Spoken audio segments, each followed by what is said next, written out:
নমস্কার আমার প্রিয় শ্রোতা বন্ধুরা, আমি সুদর্শন আর আপনারা রয়েছেন এখন গপ্পকরের পর্দায়। আমাদের একমাত্র লক্ষ্য আপনার কাছে পৌঁছে দেওয়া এমন একটি গল্প যা শোনার পর রেশটা অনেকক্ষণ থেকে যায়। তাই আজকের আড্ডায় ঠিক তেমনই এক হাড় হিম করা টান টান উত্তেজনা আর রহস্যে মোড়া গল্প অপেক্ষা করছে আপনাদের জন্য। তবে গল্প শুরুর আগে একটা ছোট্ট অনুরোধ, আপনাদের ফিডব্যাক বা মতামত আমাদের এগিয়ে চলার জ্বালানি। তাই গল্পটি কেমন লাগলো তা কমেন্ট সেকশনে জানাতে ভুলবেন না। আর যারা আজ প্রথম আমাদের পরিবারে এলেন, চ্যানেলটি সাবস্ক্রাইব করে বেল আইকনটি প্রেস করে দিন, কারণ ভয়ের আসল ঠিকানা এটাই। শুরু করছি আজকের গল্প। আজ আপনি শুনতে চলেছেন লেখক সায়ক সেনের কলমে এক গা ছমছমে ভয়ের গল্প, মুড়াগাছা গ্রামের বামুন বাড়ি।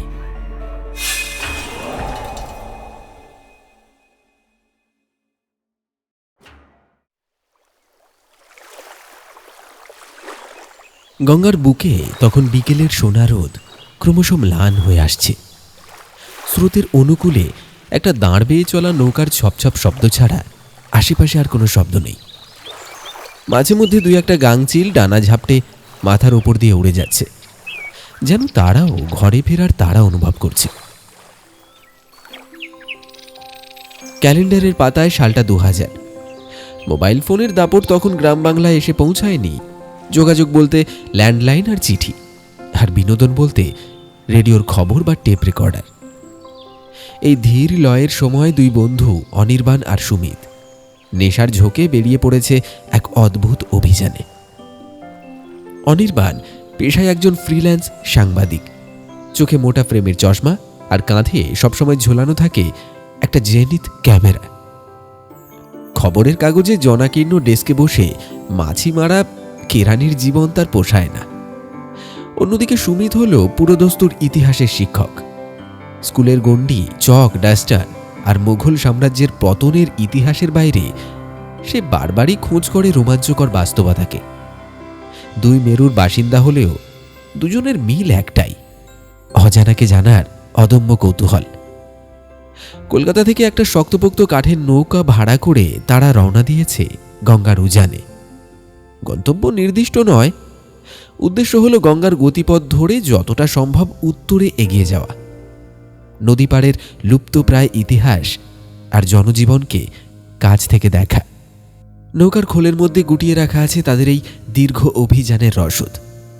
একটা নীল রঙের ত্রিপল, যা প্রয়োজনে তাঁবুর কাজ করবে, কেরোসিন স্টোভ, টিনজাত খাবার, বিস্কুট, জলের জার আর একটা মজবুত এভরিডি টর্চ, যার ব্যাটারিগুলো বেশ ভারী।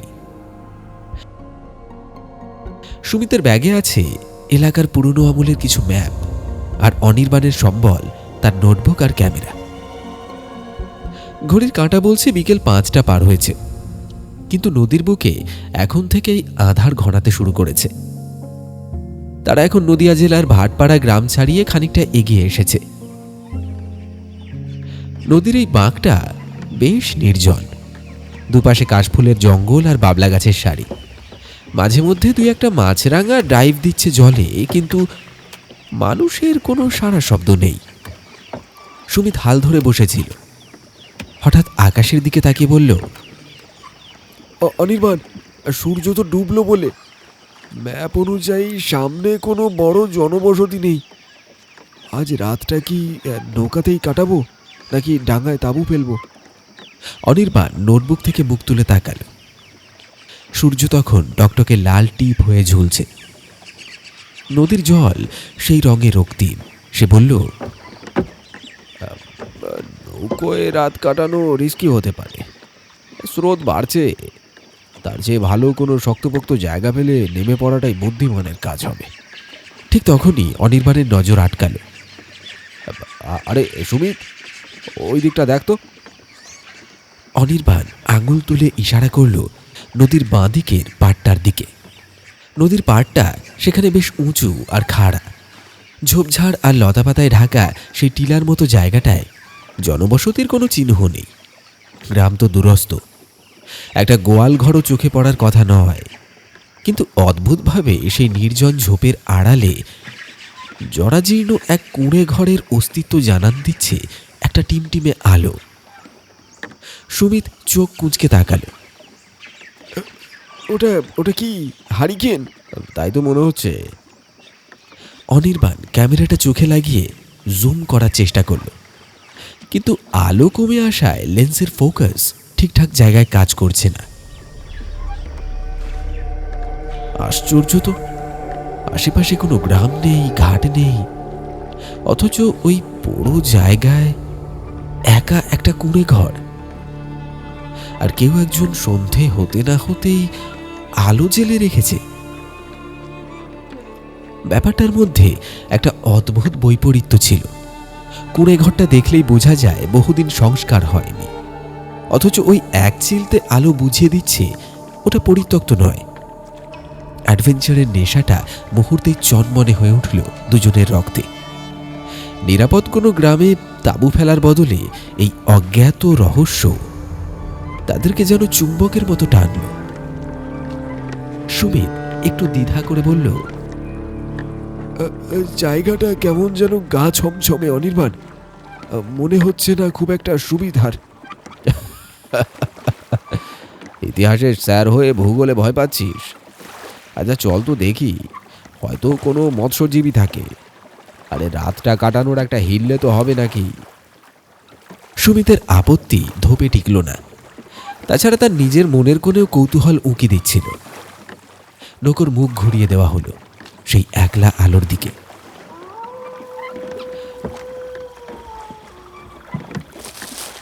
নৌকোটা যখন কাদার চড়ায় এসে ভিড়ল, তখন সূর্য দিগন্তের নিচে তলিয়ে গেছে। গঙ্গার বুক থেকে উঠে আসছে ঠান্ডা বাতাস। ঝিঁঝি পোকার ডাক শুরু হয়ে গেছে ঝোপের আড়ালে।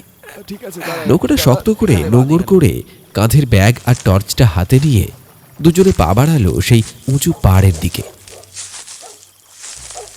পায়ে চলা সরু পথটা আগাছায় ঢাকা, যেন বহুদিন এ পথে কেউ হাঁটেনি। যত এগোচ্ছে হারিকেনের আলোটা তত স্পষ্ট হচ্ছে, আর সেই সঙ্গে বাড়ছে এক অজানা নিস্তব্ধতা। কুঁড়েঘরটার কাছে পৌঁছতেই নাকে এলো একটা ভ্যাপসা গন্ধ। অনির্বাণ সামনে আর পিছনে সুমিত। দরজার কাছে গিয়ে অনির্বাণ ডাক দিল, কেউ আছেন? কারো সাড়া পাওয়া গেল না। শুধু বাতাসের ঝাপটায় হারিকেনের শিখাটা একবার দপ করে কেঁপে উঠল। আর সেই আলো আঁধারিতে মনে হলো ঘরের ভিতর কেউ একজন স্থির বসে আছে।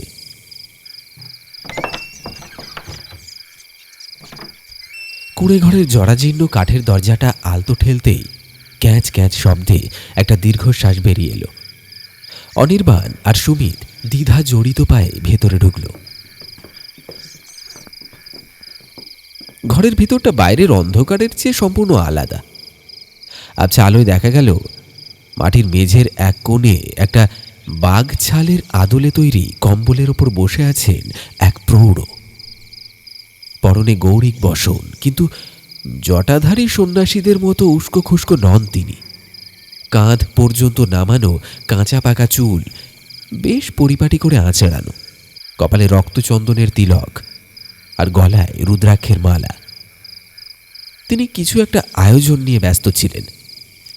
সামনে একটা ছোট তামার কোষাকুষি, কিছু বেলপাতা আর একটা ধুনুচি থেকে কুণ্ডলি পাকিয়ে ধোঁয়া উঠছে। ধুনুর গন্ধে ঘরের ভ্যাপসা ভাবটা কেটে গিয়ে একটা পবিত্র অথচ ভারী আবেশ তৈরি করেছে। অনির্বাণ গলাটা একটু ঝেড়ে বিনীতভাবে বলল, নমস্কার, আমরা একটু বিপদে পড়ে। সাধুজি মুখ তুলে তাকালেন। সেই দৃষ্টিতে বিস্ময় নেই, বরং আছে এক অদ্ভুত প্রশান্তি। চোখের মণি দুটো হারিকেনের আলোয় চকচক করছে। তিনি হাতের ইশারায় তাদের বসতে বললেন।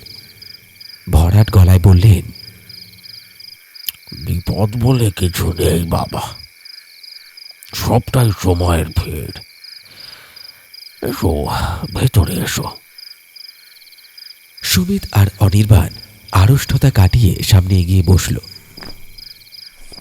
সুমিত কৌতূহল চাপতে না পেরে বলল, আগে আমরা নদীপথে যাচ্ছিলাম, হঠাৎই নির্জন চড়ায় আপনার কুঁড়ে ঘর আর আলো দেখে অবাকই হয়েছিলাম। তা মাইলের পর মাইল তো কোনো জনবসতি নেই। আপনি এই গহীন নির্জনে একা থাকেন কি করে? মানে ওই ভয় টয় করে না? সাধুজি ধনুচিটা একপাশে সরিয়ে রেখে মৃদু হাসলেন। সেই হাসিতে এক ধরনের দার্শনিক নির্লিপ্ততা। বললেন, ভয়? কার ভয়, মানুষের নাকি অশরীরী? দেখো বাবা, আমি একজন ভবঘুরে মানুষ। এক সময় সংসারের ভিড়ভাট্টায় ছিলাম, কিন্তু দেখলাম সেখানে বড় কোলাহল, ধর্ম নিয়ে দাঙ্গা, অর্থ নিয়ে কাড়াকাড়ি। ওসব আমার সইল না।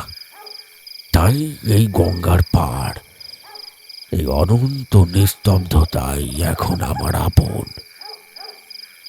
এখানে কেউ কিছু চাইতে আসে না, কেউ কিছু কাড়তে আসে না। এই নির্জনতায় যে শান্তি আছে, রাজপ্রাসাদেও তা নেই। অনির্বাণ মাথা নাড়ল। কথাগুলো তার সাংবাদিক মনের গভীরে গিয়ে লাগলো। সে বলল, আমরা কলকাতা থেকে আসছি, শখে বেরিয়েছি গঙ্গা ভ্রমণে, কিন্তু এখন যা অবস্থা, নদীতে রাত কাটানো সম্ভব নয়। আজ রাতটুকু যদি আপনার এই কুঁড়ে ঘরে আমাদের একটু ঠাঁই দেন, বড় উপকার হয়। কাল সকালেই আমরা রওনা দেব। এ তো পরম সৌভাগ্য। অতিথি তো নারায়ণ। আমার এই ভিখারির ডেরায় যদি তোমাদের মতো নগরবাসীর রাতটুকু কাটে, তবে তো ভালোই। কোনো সংকোচ করো না।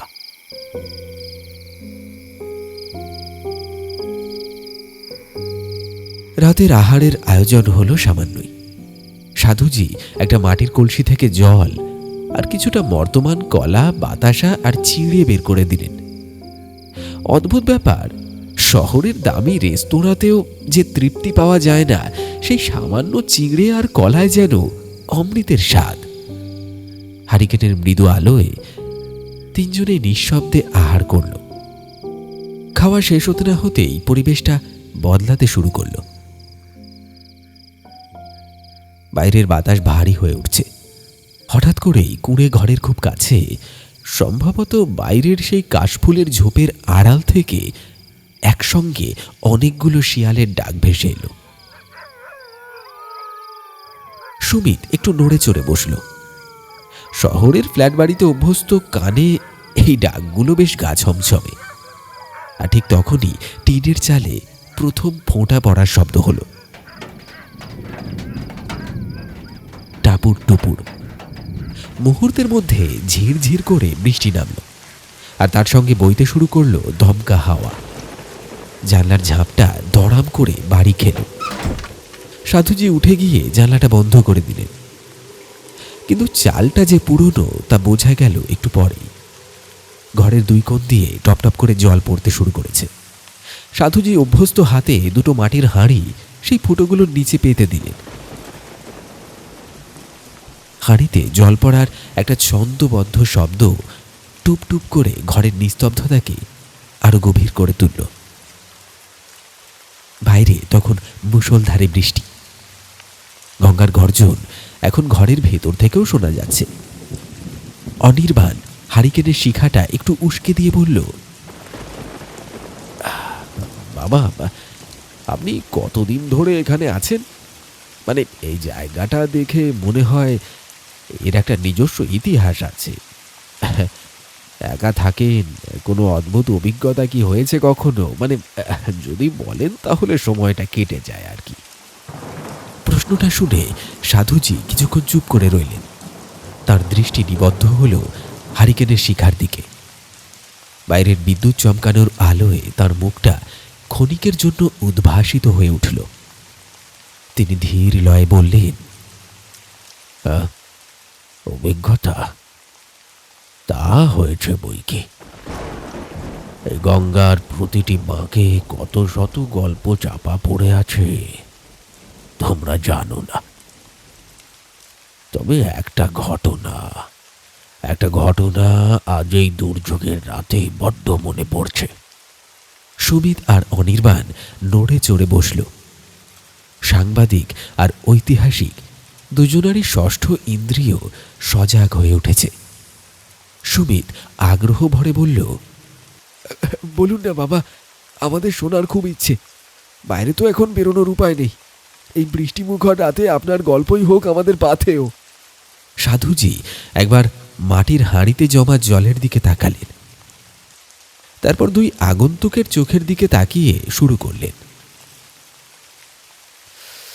সে অনেক কাল আগের কথা বাবা। তখন আমি সবে তন্ত্র সাধনার পথে এসেছি। সে তাও ধরে নাও আজ থেকে প্রায় ৮০ বছর আগেকার ঘটনার কথা বলছি। তখন ইংরেজ আমল, কিন্তু গ্রামের দিকে বাবুদের দাপট আর কুসংস্কারের শিকড় দুটোই বড় শক্ত। গ্রামটার নাম ছিল মুড়াগাছা। গঙ্গার এই পার থেকে ক্রোশ ২ ভেতরে এক বর্ধিষ্ণু গ্রাম। সেই গ্রামের এক প্রান্তে ছিল এক প্রকাণ্ড পুরনো আমলের বাড়ি, আর তার লাগোয়া জঙ্গল ঘেরা এক জাগ্রত কালী মন্দির। সেই বাড়ির কর্তা ছিলেন গ্রামের প্রধান পুরোহিত বংশের বড় ছেলে। এরা কেউ সাধারণ বামুন ছিল না, কোনো অগ্রদানী বা মহাব্রাহ্মণও নয়। কিন্তু এই বংশের একটা অলিখিত নিয়ম ছিল, যা অভিশাপের মতো তাড়া করে ফিরত প্রতিটি প্রজন্মকে। নিয়মটা হলো, বংশের বড় ছেলে যেদিন মন্দিরের প্রধান পূজারীর আসনে বসবে, ঠিক তার ১০ দিনের মাথায় তার মৃত্যু হবে। অপঘাতে মৃত্যু নয়, রোগ জ্বালাও নয়, একেবারে ধপ করে নিভে যাওয়া প্রদীপ।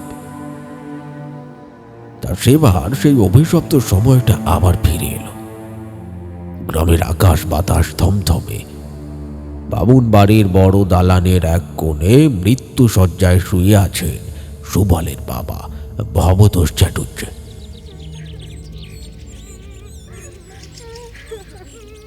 চারিদিকে ধূপ আর গুগগুলের ধোঁয়া, কিন্তু সেই গন্ধেও মৃত্যুর শীতলতা ঢাকা যাচ্ছে না।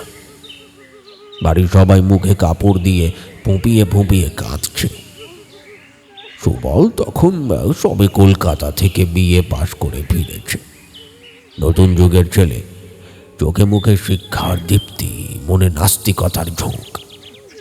সে বাবার সিধানের কাছে বসে শক্ত হাতে বাবার হাতটা ধরে আছে। ভবতোষ বাবু তখন শেষ নিঃশ্বাস টানছে।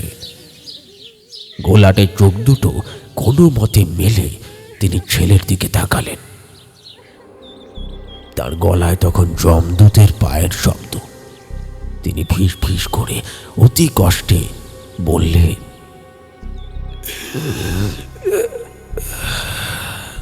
সুবল, ওরে সুবল, যাসনি, খবরদার ওই আসনে বসিসনি। ওটা ওটা পুজো করার আসন নয় রে, ওটা ওটা ওটা মরণের ফাঁদ বাবা। বংশের প্রদীপ নিভাসনি বাবা, বংশের প্রদীপ নিভাসনি। কথাটা শেষ করতে পারলেন না তিনি। একটা লম্বা হিঁচকে উঠল, আর তারপর সব শান্ত। বাড়িতে কান্নার রোল পড়ে গেল। হরিবোল হরিবোল ডাক শুরু হলো।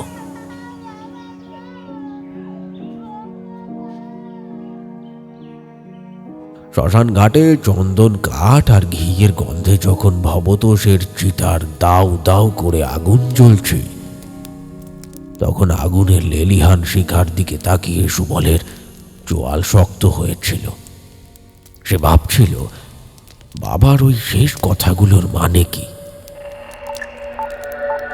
সত্যি কি কোনো দৈব অভিশাপ, নাকি এর পেছনে লুকিয়ে আছে মানুষের তৈরি কোনো চক্রান্ত?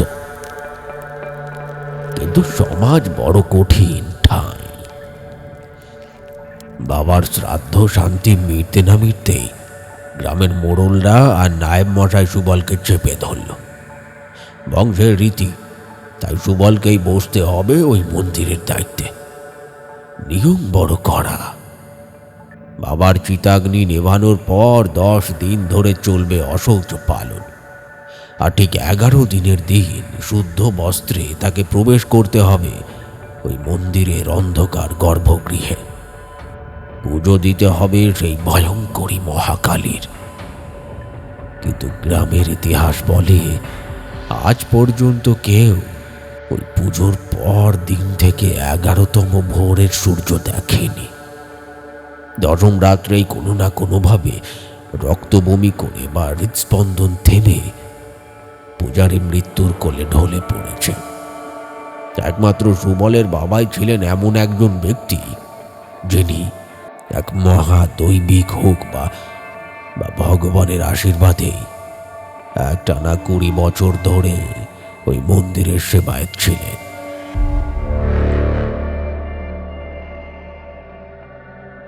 সুবল শিক্ষিত ছেলে, সে সোজাসুজি জানিয়ে দিল, আমি ওসব মানি না। মৃত্যু মানুষের শরীরের ব্যামো, তার সঙ্গে মন্দিরের কি সম্পর্ক? আমি দায়িত্ব নেব এবং প্রমাণ করব এই অভিশাপ মিথ্যে।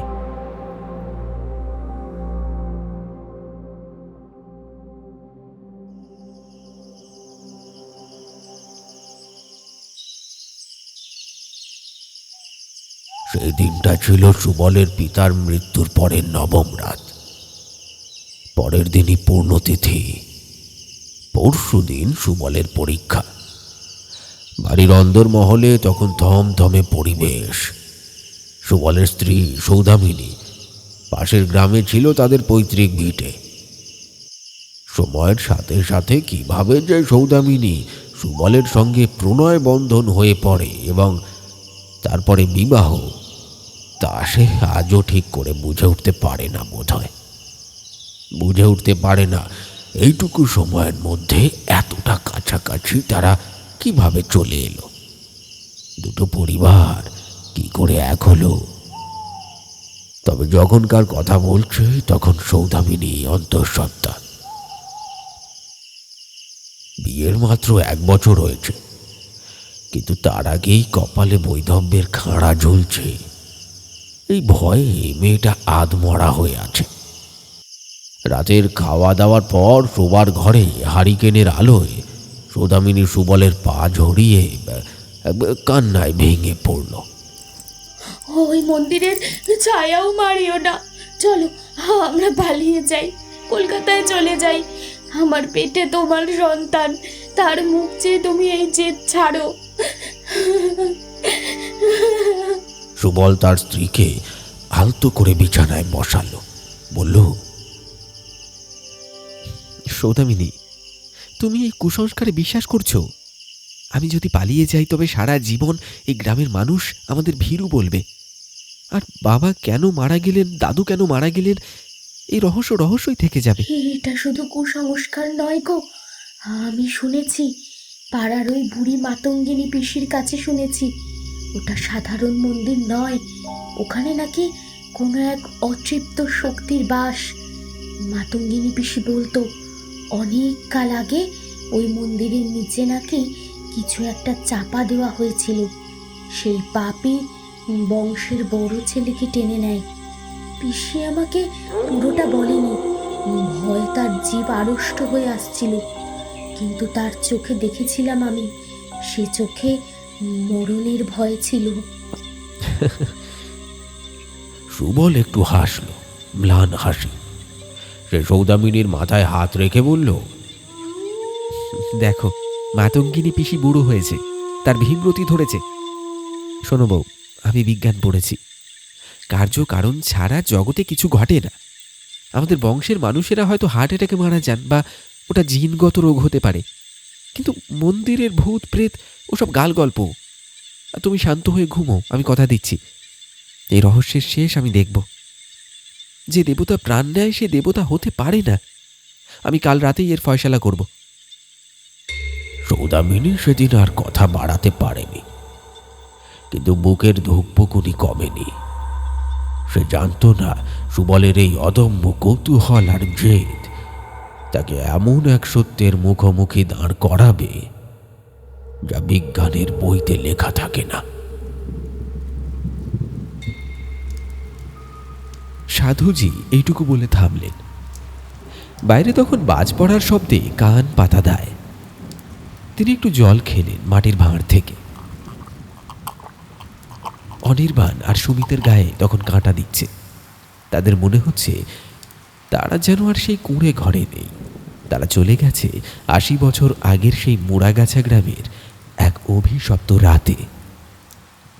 অনির্বাণ ফিস ফিস করে বলল, তারপর ১০ম রাতে কি হলো বাবা? সাধুজি হারিকেনের শিখাটার দিকে তাকিয়ে রইলেন কিছুক্ষণ। যেন সেই আগুনের মধ্যেই তিনি দেখতে পাচ্ছেন ৮০ বছর আগের সেই অভিশপ্ত রাতটাকে।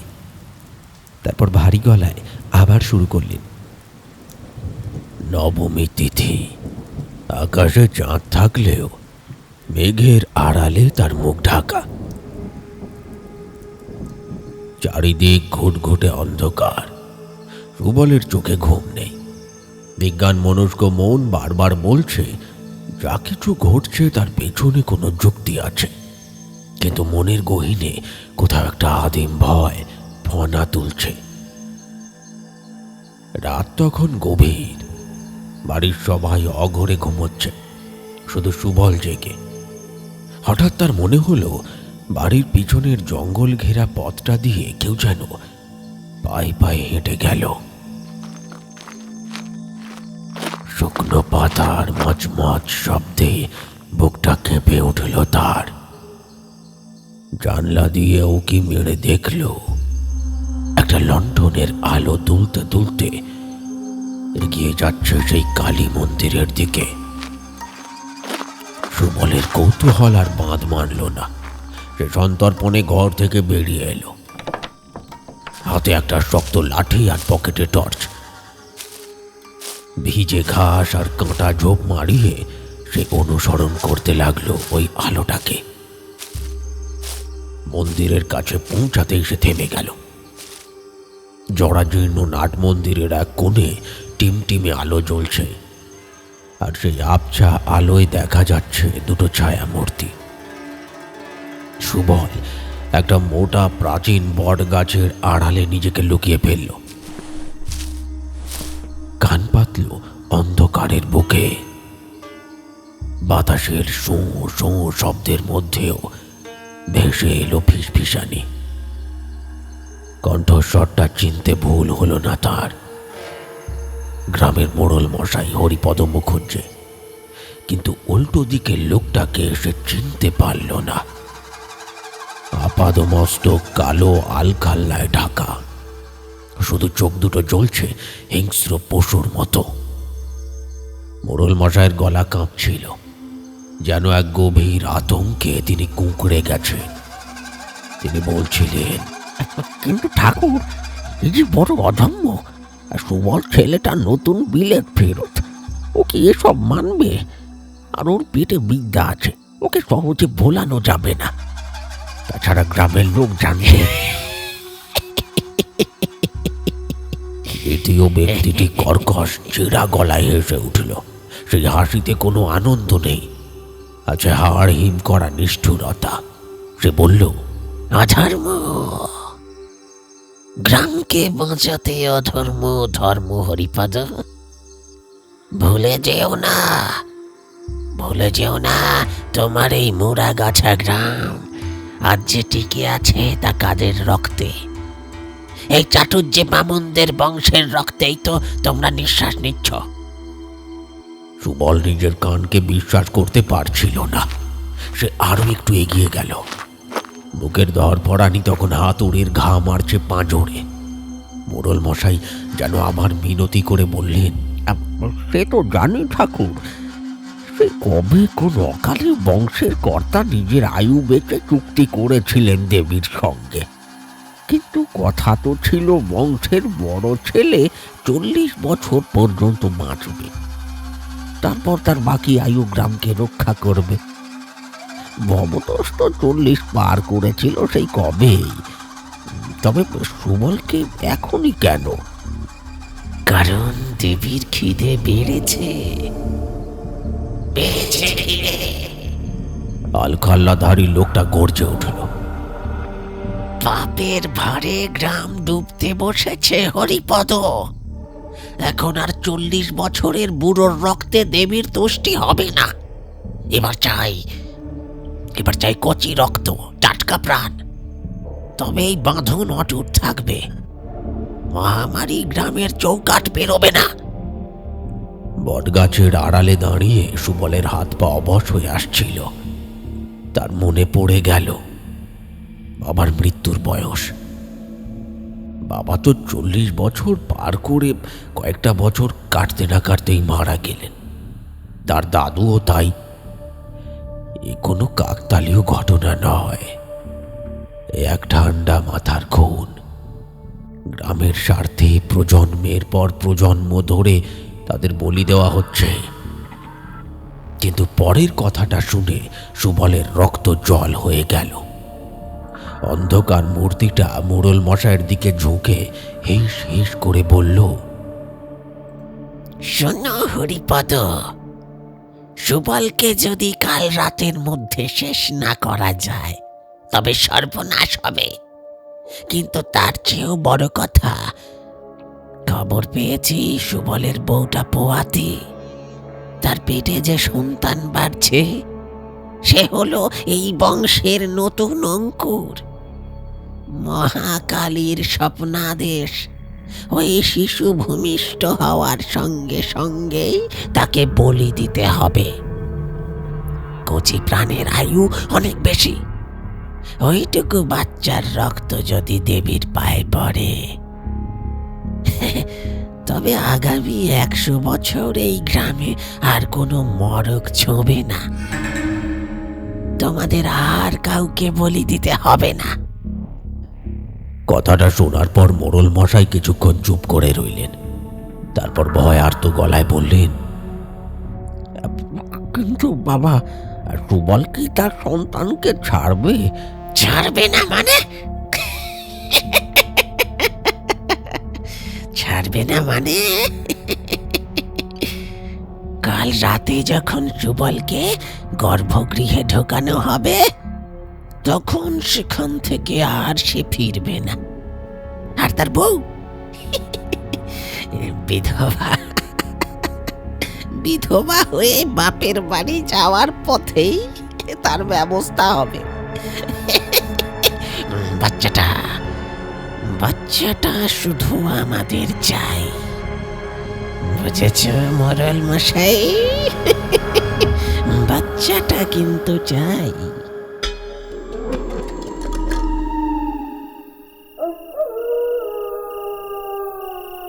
বটগাছের আড়ালে দাঁড়িয়ে সুবলের মনে হলো আকাশটা তার মাথায় ভেঙে পড়েছে।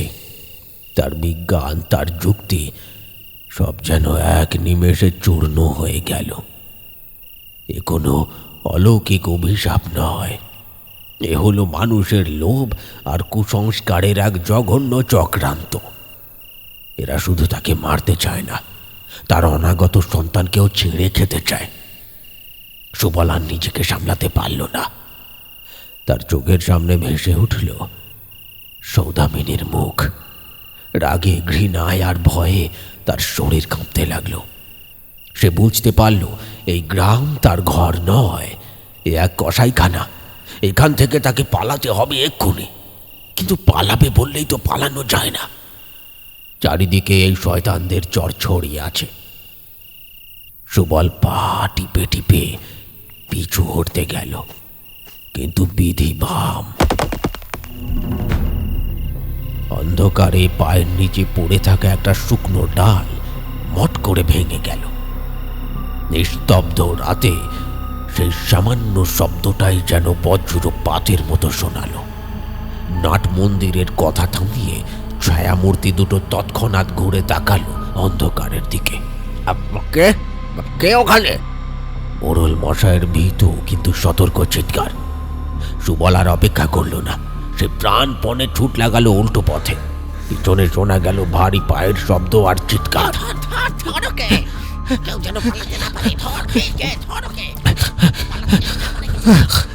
সুবল যখন ঝড়ের বেগে নিজের শোবার ঘরে ঢুকলো, তখন তার সর্বাঙ্গ ঘামে আর বৃষ্টির জলে একাকার। বুকটা হাঁপড়ের মতো ওঠানামা করছে। মশারিটা এক হ্যাঁচকা টানে ছিঁড়ে ফেলল সে। সৌদামিনীকে ধাক্কা দিল। সৌদামিনী, আরে ওঠো গো, ওঠো। গভীর ঘুমে আচ্ছন্ন সৌদামিনী ধড়মড় করে উঠে বসল।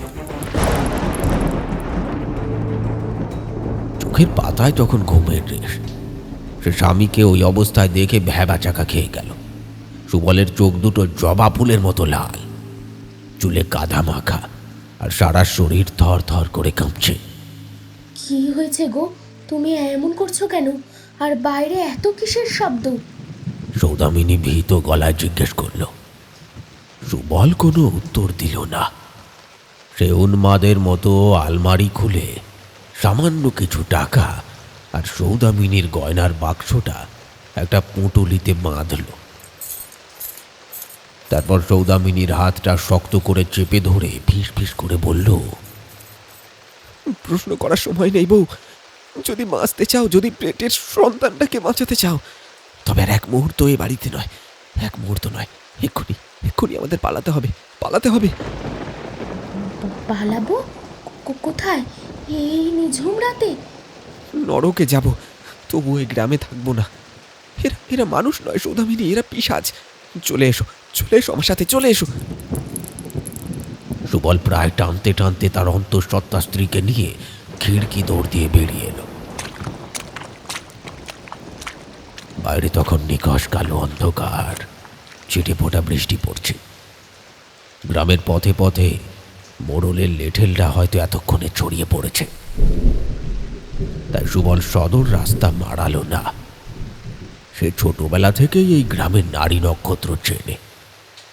বাড়ির পিছনে কচু বন আর কাঁটা ঝোপের জঙ্গল পেরিয়ে সে সৌদামিনীকে নিয়ে নেমে গেল নদীর চড়ার দিকে। পায়ের নিচে কাঁটা পড়ছে, ভিজে মাটিতে পা পিছলে যাচ্ছে, তবু থামার উপায় নেই। সৌদামিনী আর চলতে পারছে না, পেটের ভারে সে ক্লান্ত। তবুও স্বামীর হাতের ওই বজ্র কঠিন স্পর্শ তাকে টেনে নিয়ে চলল। অবশেষে গ্রামের শেষ প্রান্তে শ্মশান ঘাটের কাছে এক পরিত্যক্ত ভাঙা শিব মন্দিরের চাতালে এসে তারা থামল। জায়গাটা বড়ই অশুভ বলে গ্রামের লোক দিনের বেলাতে ওইদিকে আসে না। চারদিকে ঘন বাঁশবন, আর তার মাঝে জরাজীর্ণ এই মন্দির। সৌদামিনী হাঁপাতে হাঁপাতে বলল, ওগো, ওগো, আমি যা পারছি না। এবার এবার বলো কি হয়েছে? কারা আমাদের মারতে চায়? বলো। সুবল অন্ধকারে স্ত্রীর মুখটা দুহাতে ধরল। সে কাঁপা গলায় বলল, ওরা ওরা ওরা আমাদের সন্তান চায় সৌদামিনী, আমাদের সন্তান চায়। ওই মোড়ল আর আর ওই ওই কালো কাপড়ের নিচে কে জানি না, ওরা গ্রামের ভালো করার নাম করে আমাদের বংশের রক্ত দিয়ে হোলি খেলতে চায়। ওরা এখন ঠিক করেছে, তোমার সন্তান ভূমিষ্ঠ হওয়া মাত্র তাকে দেবীর সামনে বলি দেবে। কথাটা শোনা মাত্রই সৌদামিনী যেন পাথর হয়ে গেল। তার হাত নিজের অজান্তেই পেটের ওপর চলে গেল। মাতৃত্বের এক আদিম ভয় তাকে গ্রাস করল। সে বিড় বিড় করে বলল, বলি? আমার বাচ্চাকে? কিন্তু দেবী তো মা, মা কি সন্তানের রক্ত চায়? সুবল তিক্ত হেসে বলল, দেবী চায় না বউ, চায় মানুষ, মানুষের কুসংস্কার আর লোভ। সৌদামিনী ভাঙা মন্দিরের অন্ধকার গর্ভগৃহে থাকা শিবলিঙ্গটার দিকে তাকালো। তারপর ধপ করে মাটিতে বসে পড়ে কপালে হাত ঠেকিয়ে কান্না জড়িত কণ্ঠে প্রার্থনা করতে লাগলো।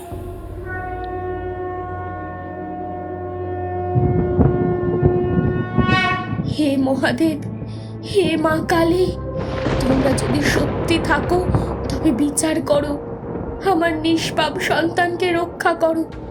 যে গ্রাম তাকে হত্যা করতে চায় সে গ্রাম ধ্বংস হয়ে যাক, তবু আমার বাচ্চা যেন বাঁচে।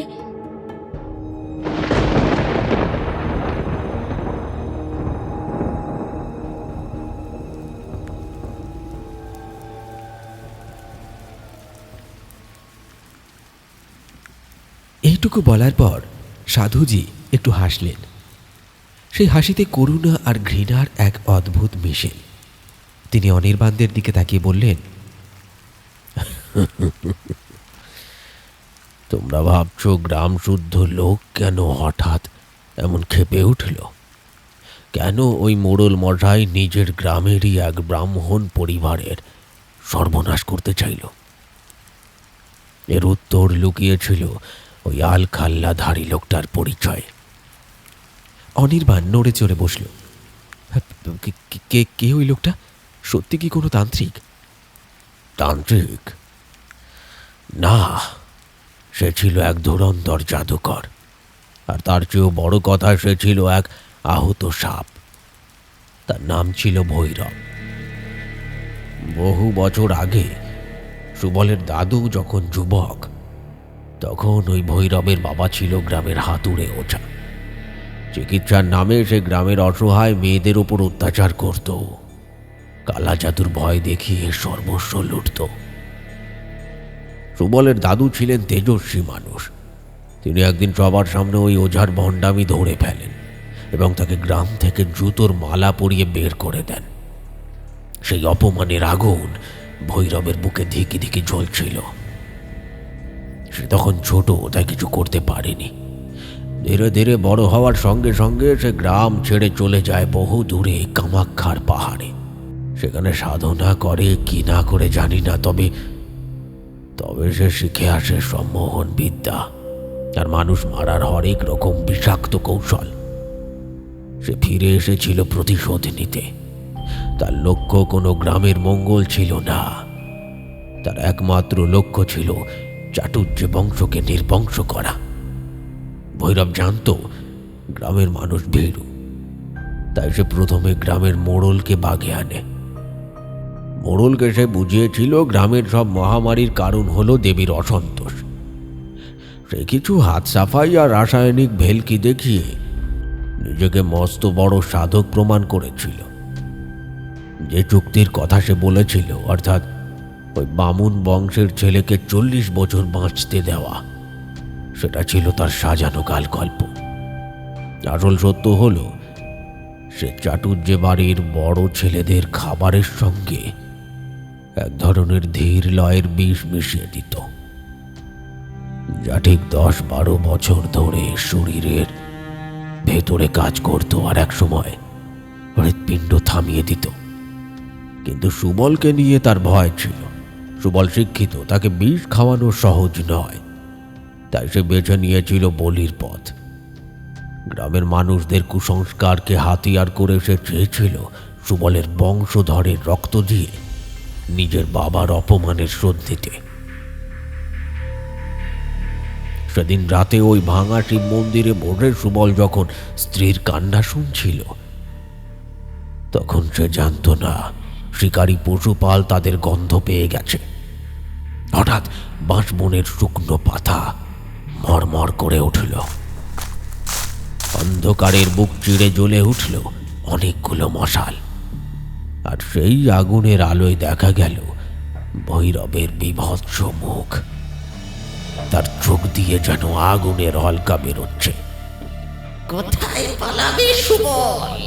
ভৈরবের গলাটা যেন পাতাল থেকে উঠে এলো। বাপের পাপের প্রায়শ্চিত্ত তো ছেলেকেই করতে হবে। ভৈরবের অট্ট হাসিতে শ্মশানের নিস্তব্ধতা খান খান হয়ে গেল। মশালের আলোয় তার ছায়াটা ভাঙা মন্দিরের দেওয়ালে নেচে উঠল এক অতিকায় দানবের মতো। সে হাতে ধরা শান দেওয়া খাঁড়াটা উঁচিয়ে ধীরে ধীরে এগিয়ে এলো সুবলের দিকে। বাইরে তখন আকাশ ভেঙে বাজ পড়ছে, যেন প্রকৃতিও এই অধর্ম সইতে পারছে না। সুবল সৌদামিনীকে নিজের পিছনে আড়াল করে দাঁড়ালো। তার হাতে কোনো অস্ত্র নেই, আছে শুধু পকেটে থাকা সেই টর্চ আর বুক ভরা সাহস। কিন্তু সুবল জানত গায়ের জোরে এই পিশাচের সঙ্গে পারা যাবে না। তার চোখ গেল মন্দিরের মেঝেতে পড়ে থাকা পুজোর উপাচারের দিকে। সেখানে পড়ে আছে শুকিয়ে কাঠ হয়ে যাওয়া পুরনো বেলপাতা, আর এক ধারে এক কলসি ভর্তি কর্পূর আর ধুনো, যা হয়তো কোনো এককালে পুজোর জন্য রাখা হয়েছিল। ভৈরব গর্জন করে উঠল। পালাবি কোথায় সুবল? আমার বাবার অপমানের শোধ আজ তোর রক্ত দিয়ে নেব। আর ওই যে তোর স্ত্রীর পেটের সন্তান, ও হবে আমার অমরত্বের চাবিকাঠি। ভৈরব যেই না খাঁড়াটা নামিয়ে আনার উদ্যত হলো, সুবল হঠাৎ নিচু হয়ে এক মুঠো ধুনো আর কর্পূরের গুঁড়ো তুলে দিল। ভৈরব কিছু বুঝে ওঠার আগেই সুবল সেই গুঁড়ো ছুঁড়ে মারল ভৈরবের অন্য হাতে থাকা মশালের জ্বলন্ত আগুনের ওপর। মুহূর্তের মধ্যেই একটা বিরাট শব্দে বিশাল আগুনের গোলা তৈরি হল। অন্ধকার মন্দিরের ভেতর থেকে সেই আকস্মিক আগুনের ঝলকানি ভৈরবকে অন্ধ করে দিল। সে চিৎকার করে দু হাতে মুখ ঢেকে পিছিয়ে গেল। সুবল চেঁচিয়ে উঠল, সৌদামিনী, সৌদামিনী দৌড়ো, নদীর দিকে দৌড়ো। কিন্তু ভৈরব সহজে হার মানার পাত্র নয়। অন্ধের মতো হাত রাতে সে গর্জন করে উঠল। তোদের তোদের আমি জ্যান্ত পুঁতবো, জ্যান্ত পুঁতবো। সে আন্দাজে খাঁড়াটা ছুঁড়ে মারল। সেটা সৌদামিনীর কানের পাশ দিয়ে গিয়ে গাঁথল। মন্দিরের জরাজীর্ণ থামে। আর ঠিক সেই মুহূর্তে ঘটল সেই অলৌকিক ঘটনা। মন্দিরের যে থামটায় খাঁড়াটা বেঁধিল সেটা ছিল ছাদের মূল ভার বহনকারী স্তম্ভ। বহু বছরের পুরনো নোনা ধরা ইটের থাম। খাঁড়ার আঘাতে আর বাইরের প্রবল বজ্রপাতের কম্পনে সেই থামটা মড় করে ভেঙে পড়ল। আর তার সঙ্গে ধসে পড়ল ছাদের একটা বিরাট অংশ। কিন্তু পাথরটা ভৈরবের ওপর পড়ল না, পড়ল মন্দিরের গর্ভগৃহের মেঝের ওপর। মেঝের নিচটা ছিল ফাঁপা। বহুকাল আগে হয়তো ওখানেই বলি দেওয়া হতো। পাথর পড়ার চোটে মেঝের মাটি ধসে তৈরি হলো এক বিশাল গর্ত। ভৈরব তাল সামলাতে না পেরে সেই গর্তের কিনারায় গিয়ে পড়ল। সে প্রাণপণে গর্তের কিনারা খামচে ধরল। তার পায়ের নিচে তখন অথই অন্ধকার, আর সেখান থেকে উঠে আসছে বহুদিনের জমানো পচা গন্ধ আর শোঁ শোঁ শব্দ, যেন পাতাল থেকে কোনো অতৃপ্ত আত্মা তাকে ডাকছে। ভৈরব সুবলের দিকে তাকিয়ে আর্তনাদ করে উঠল। সুবল, সুবল আমাকে বাঁচা, ওরা ওরা আমাকে টেনে নিচ্ছে। সুবল আমাকে বাঁচা, ওরা আমাকে টেনে নিচ্ছে। সুবল আমাকে বাঁচা। সুবল টর্চের আলো ফেলল। দেখল ভৈরবের পায়ের নিচে গর্তের অন্ধকার থেকে উঠে আসছে হাজার হাজার কালো পিঁপড়ে আর বিষাক্ত পোকামাকড়, যা এতকাল মাটির নিচে চাপা ছিল। প্রকৃতির এই ক্ষুদ্র প্রহরীরা তাদের রাজ্যে অনধিকার প্রবেশকারীকে ছাড়বে না। সুবল পাথর কঠিন গলায় বলল, তোকে বাঁচানোর সাধ্য আমার নেই।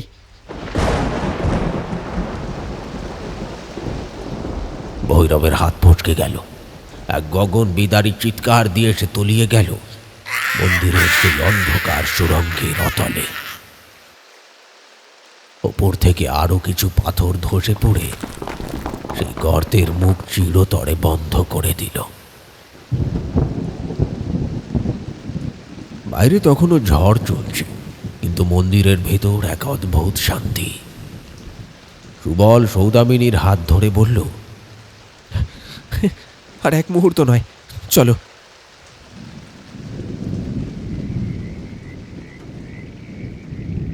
সাধুজি দীর্ঘশ্বাস ফেললেন। হারিকেনের তেল ফুরিয়ে এসেছে, আলোটা দপদপ করছে। বাইরে বৃষ্টি থেমে গেছে।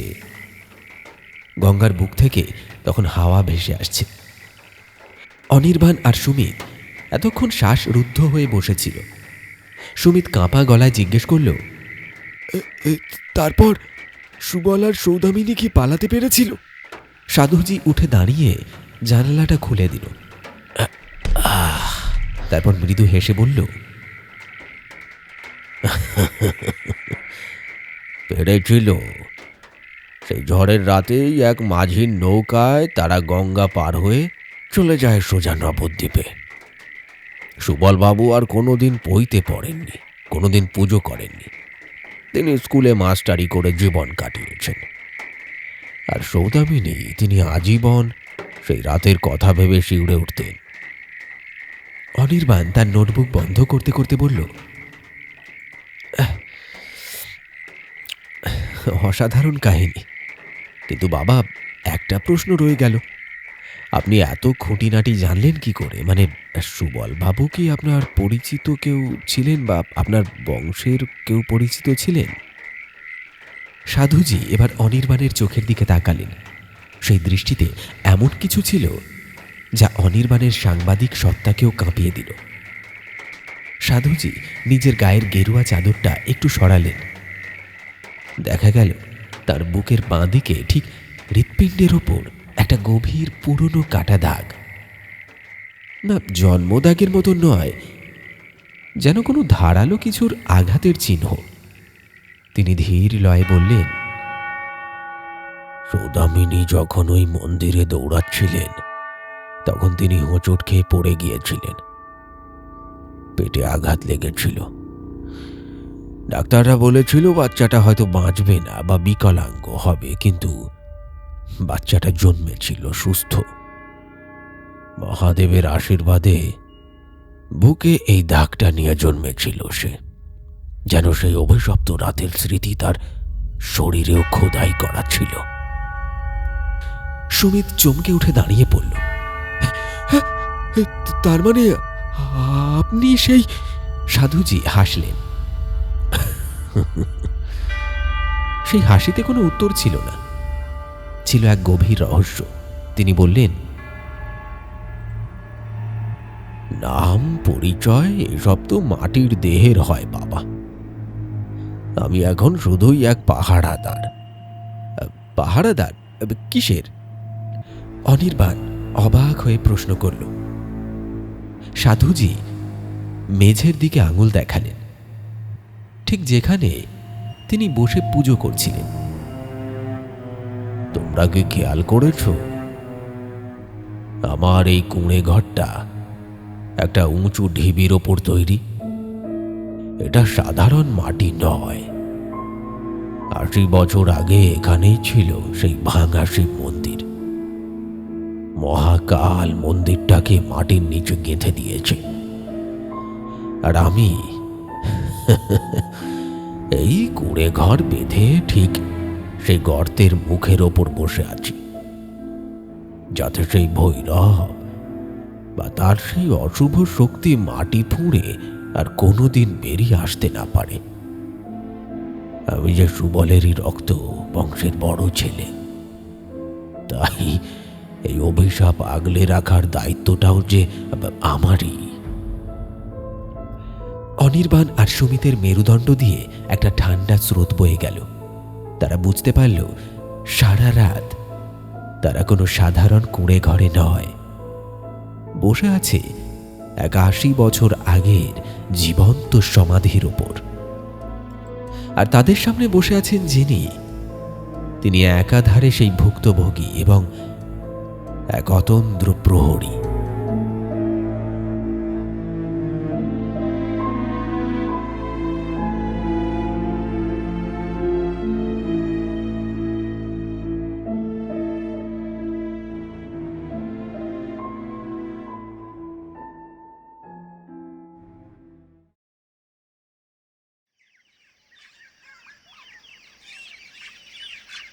ভোর হলো, নৌকা ছাড়ার সময় হয়ে এলো। সুমিত আর অনির্বাণ যখন নৌকায় উঠল, তখন সাধুজি পাড়ের সেই উঁচু ঢিবিটার উপর দাঁড়িয়ে আছে। ভোরের কুয়াশায় তাকে দেখাচ্ছে ঠিক মহাদেবের মতো। নৌকা স্রোতের টানে মাঝ নদীতে এলো। অনির্বাণ ক্যামেরাটা চোখে লাগিয়ে জুম করল শেষবারের মতো ছবিটা তোলার জন্য। শাটারের ক্লিকের শব্দটা হলো, কিন্তু লেন্সের ভেতর দিয়ে অনির্বাণ যা দেখল তাতে তার হাত কেঁপে উঠল। ক্যামেরার লেন্সে দেখা যাচ্ছে কুঁড়ে ঘরের সামনে সাধুজি দাঁড়িয়ে নেই, সেখানে দাঁড়িয়ে আছে ধুতি পাঞ্জাবি পরা এক যুবক, আর তার পাশে শাড়ি পরা এক ভয়ার্ত রমণী। তারা হাত নেড়ে বিদায় জানাচ্ছে। অনির্বাণ ক্যামেরাটা নামিয়ে খালি চোখে তাকালো। হ্যাঁ কি? কিন্তু সেখানে কেউ নেই। শুধু কাশফুলের জঙ্গলে বাতাসের দোলা আর একলা দাঁড়িয়ে থাকা সেই জরাজীর্ণ কুঁড়ে ঘর। গঙ্গার জল ছলো ছলো শব্দে বয়ে চলেছে, যেন ফিসফিস করে বলছে কিছু গল্প শেষ হয়েও শেষ হয় না।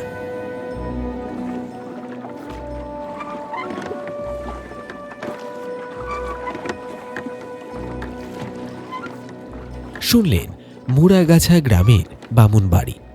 আমাদের আজকের নিবেদন আপনার কেমন লাগলো অবশ্যই কমেন্টে লিখে জানাতে কিন্তু ভুলবেন না। প্রত্যেকবারের মতন আজও আপনার জন্য রইল একটি প্রশ্ন। আচ্ছা বলুন তো, আমাদের আজকের এই গল্পে সাধুজি রাতের বেলায় অনির্বাণ আর সুমিতকে রাতের খাবার হিসেবে কি কি দিয়েছিলেন? প্রশ্নের সঠিক উত্তর আপনার সম্পূর্ণ নামের সঙ্গে কমেন্ট বক্সে লিখে জানাতে ভুলবেন না। তাহলে চলুন একবার ঝটপট দেখে নেওয়া যাক আমাদের গত এপিসোডে কারা কারা প্রশ্নের সঠিক উত্তর লিখে কমেন্ট করেছিলেন। আমাদের গত এপিসোডে প্রশ্নের সঠিক উত্তর লিখে কমেন্ট করেছিলেন রাখি বিশ্বাস, দীপক মালাকার, সাবির হোসেন, স্বপ্না পাত্র, রাজেশ মণ্ডল, রিনা বাছার, সোনামণি সাহা, হাবিব মোল্লা, তৃষা দোলই, আব্দুল হাবিব, শান্তনু মণ্ডল, সৌমেন দে, মোহাম্মদ সাদ্দাম হোসেন, ইমামউদ্দিন ইলিয়াস শাহ, মোহাম্মদ মসিদুর রহমান, নাহিদুদ্দিন ইলিয়াস শাহ, দিশা, প্রিয়া, মিষ্টি, ইন্দ্রাণী ঘোষ, বাবলু ঘোষ, শোভা রয়, দৃপ্তনীল ঘোষ, সদানন্দ বেরা, বাপন দাস, রাকেশ হাজরা, রিয়া হাজরা, সোনিয়া খাতুন, রিমা, শঙ্কর মণ্ডল, পূজা মণ্ডল, টুম্পা মণ্ডল, হেমন্ত মণ্ডল, সার্থক মণ্ডল, সুষমা মণ্ডল, তৃষা চক্রবর্তী, মৌসুমী মান্না, অনিক মান্না, অর্পিতা কর্মকার, প্রদীপ মণ্ডল, অতনু দাস, সুপর্ণা মজুমদার, রজতিয়া মজুমদার, সন্টু রয়, শুভঙ্কর দাস, আবির বিশ্বাস, গোপাল বিশ্বাস, আজমিরা খাতুন, সমীর মণ্ডল, সুভাষ দে, দিবাকর ঘোষ, ঈশানী বিশ্বাস এবং আয়ুষ্মান চক্রবর্তী। আপনাদের প্রত্যেককে অনেক অনেক ধন্যবাদ জানাই। Thank you so much for listening our stories and for being a part of our journey. Thank you so much. আপনাদের প্রত্যেককে অনেক অনেক ধন্যবাদ জানাই। শেষ করছি আমাদের আজকের এই নিবেদন। তবে আমি সুদর্শন আবার আসব আপনার সঙ্গে আড্ডা জমিয়ে তুলতে আগামী এপিসোডে। ততক্ষণের জন্য শুনতে থাকুন গপ্পখোর। Take care, bye by.